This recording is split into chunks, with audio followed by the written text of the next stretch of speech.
பீர்க்கங்காய் கட் பண்ணும்போது அதோட தோலை வந்து கீழே தூக்கி போடாமல் இந்த மாதிரி சப்பாத்தியாக செஞ்சு பாருங்கள். அவ்வளோ டேஸ்ட்டாக இருக்கும். இதில் நீங்கள் சப்பாத்தி மட்டும்தான் பண்ணணும்னு கிடையாது. தோசை மாவில் கலந்து தோசையாக சுடலாம். இல்லை அப்படின்னா துவையல், சட்னி இந்த மாதிரி வைக்கலாம். நான் இன்றைக்கி 2 பீர்க்கங்காயோட தோலை வந்து சீவி எடுத்திருக்கேன். இதில் வந்து கொஞ்சமாக ஒரு பாதி அளவுக்கு மட்டும் தண்ணி ஊற்றி அடுப்பில் வச்சுக்கோங்க.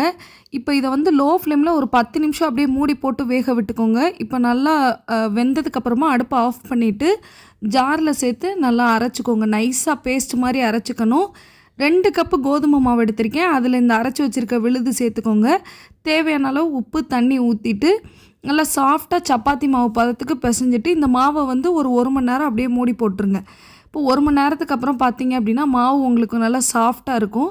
இதை குட்டி குட்டி உருண்டைகளாக உருட்டி சப்பாத்தியாக திரட்டி எடுத்துகிட்டு தோசைக்கல்லில் போட்டு நல்லா 2 பக்கமும் செவக்க விட்டு எடுத்தீங்க அப்படின்னா பீர்க்கங்காய் தோல் சப்பாத்தி ரெடி.